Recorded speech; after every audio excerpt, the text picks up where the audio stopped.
বদ নজর খুব খারাপ জিনিস। খবরদার বাচ্চারে কপালে টিপ দিয়ে বাচ্চাকে বাইরে নিয়ে যাবেন না। কথা বোঝা গেল না? টিপ দিয়ে বাচ্চাকে বাইরে নিয়ে যাবেন না, বাচ্চাকে সাজগোজ করে বাইরে নিয়ে যাবেন না, সন্ধ্যার সময় বাচ্চাকে ছাদের উপরে নিয়ে যাবেন না, সন্ধ্যার সময় বাচ্চাকে উঠানে আগুনে নিয়ে যাবেন না, বাড়ির চত্বর বাইরে নিয়ে যাবেন না। শয়তানের নজর পড়তে পারে, মানুষের নজর পড়তে পারে বদ নজর। বদ নজর এমন একটা জিনিস, আল্লাহ নবী বলছেন যদি কোনো জিনিস ভাগ্যকে ভেঙে ফেলে দিতে পারতো তো বদ নজরই পারতো। বদ নজর কি জিনিস জানেন? 1 মিনিট, চলে।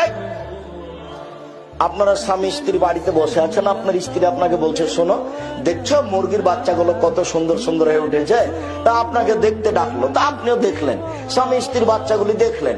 এবার আপনি জোহরের সালাত আদায় করতে গেছেন, এসে আপনার স্ত্রী বলছে আরে শুনেছো চিল এসে না 2-3টা বাচ্চা ধরে নিয়ে চলে গেল।